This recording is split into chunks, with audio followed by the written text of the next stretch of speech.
Julio César y su inesperada muerte. Julio César fue un militar y político de la última etapa de la República Romana. En la actualidad es uno de los personajes más afamados de la historia de Roma. Nació en el seno de una familia patricia, la gens Lulia, que presumía de ser descendiente de Lulus. Este, según la mitología romana, era nieto de la diosa Venus. Los primeros años los consagró en aprender literatura griega y romana a cargo de un maestro especializado. Se cree que además durante este periodo comenzó a desarrollar sus dotes de oratorias. Los antepasados de Julio César no habrían llegado a lo más alto del cursus honorum. Fue a través del matrimonio de su tía Julia con el líder del Partido Popular Cayo Mario, cuando César y su familia se empezaron a relacionar con los políticos de Roma. Cuando tenía 15 años, en el 85 a.C., tomó por esposa a Cornelia, hija de uno de los dirigentes del Partido de los Populares. Con esta unión, Julio César terminó por irrumpir en el núcleo político romano. En ese año fue nombrado Flamens Dialis, o lo que es lo mismo, sacerdote del dios Júpiter. Poco tiempo después murió su padre. En torno al año 84 a.C., el general Sila, líder de los conservadores, volvió a Roma, acabó con parte de los políticos populares y amenazó a Julio César. Este, antes que ceder a sus amenazas, optó por exiliarse a Asia. Tras unos años nada seguros para César en Asia, consiguió el perdón de Sila a través de intermediarios.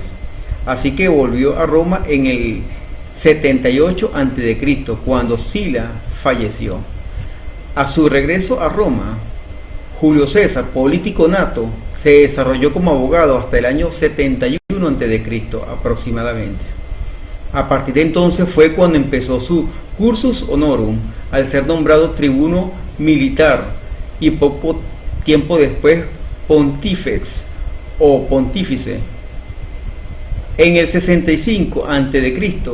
se convirtió en edil.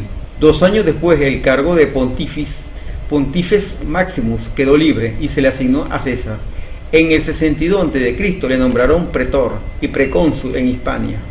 Fue en el 60 a.C. cuando Julio César se unió a 2 hombres muy poderosos de Roma, Pompeyo y Craso. De esta unión nació lo que se conoce como el triunvirato. En el 59 a.C., Julio César fue nombrado cónsul junto con otro político romano, Bíbulo, que quedó relegado a un segundo plano, pues las decisiones políticas de Roma se tomaban en torno al triunvirato. Los primeros años del triunvirato se hicieron aún más fuertes por el matrimonio de César con Pompeya, la hija de Pompeyo. No obstante, al poco tiempo la despreció por creer que le había sido infiel, algo que nunca se ha podido probar. A pesar de no condenar a su esposa por adulterio, la dejó con aquella famosa frase: la mujer del César no solo tiene que ser fiel, sino parecerlo. Se cree que Julio César admiraba a Alejandro Magno.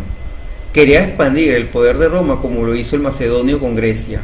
El primer territorio que quería someter a Roma eran las Galias. La llamada Guerra de las Galias, liderada por el romano, se desarrolló en el 58 a.C.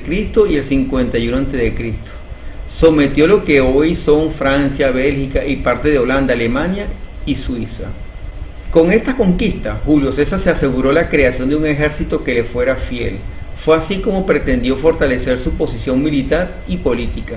Toda esta expedición la relató en De Velo Gallico, una de las 2 obras que se conservan del romano.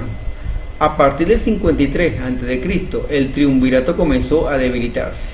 Mientras César estaba en plena lucha en la Galia, Craso murió en batalla en la guerra contra los partos y Pompeyo empezó a gobernar en solitario. A su vuelta de la Galia, Pompeyo comenzó una batalla contra él que desató en la guerra civil de Roma. Este acontecimiento se desarrolló en tierra y mar, desde la Hispania hasta Egipto. En Egipto se libraba otra guerra por el reinato entre Ptolomeo XIII y Cleopatra. Pronto Pompeyo tomó parte por el primero, mientras que Julio César lo hizo de Cleopatra, con la que tuvo un hijo, por cierto, Cesarión. Más tarde, Ptolomeo XIII traicionó a su aliado romano y lo mató en una emboscada. Le envió su cabeza a Julio César con la esperanza de acercar postura, algo que nunca sucedió. La guerra civil romana acabó en torno al año 46 a.C. con la victoria de Julio César, tras derrotar a los últimos apoyos de Pompeyo en Hispania. Fue así como el Senado romano lo nombró dictador. Durante su mandato como dictador, Julio César reorganizó el Estado romano. Algunas de las reformas que impulsó fueron una mayor vigilancia para evitar abusos de poder en las provincias y aumentó la construcción de obras públicas. Además, instauró el calendario juliano, en el que establecía que un año tenía 365 días y 6 horas. Fue el que se utilizó en Europa hasta el siglo XVI. A pesar de la reforma, no todos veían a Julio César con buenos ojos. Muchos eran los que creían que se convertiría en un rey tirano y que, influido además por Cleopatra, establecería Alejandría como nueva capital. Conocedor del odio que despertaba y de las confabulaciones que existían en torno a él, siempre rechazó ser rey. Sin embargo, pronto se extendió el rumor de que aceptaría el cargo. Para que esto no sucediera, un grupo de personas comenzó a movilizarse. Entre los que se encontraba era su hijo adoptivo Bruto, el cual lo asesinó en el Senado en los idus de marzo del 44 a.C. Fue aquí donde Julio César pronunció la famosa frase: "Tú también, Bruto, hijo mío", tradicionalmente presentado como supuesto hijo suyo, pero no hay certeza de lo primero, y lo segundo es imposible. La relación entre César y la madre de Bruto es posterior a su nacimiento.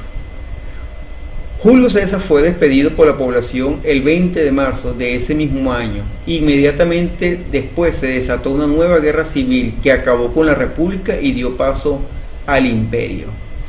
Bueno amigos, esto ha sido todo de este gran personaje llamado Julio César. Espero les haya gustado y no olvides suscribirte al canal y darle un me gusta.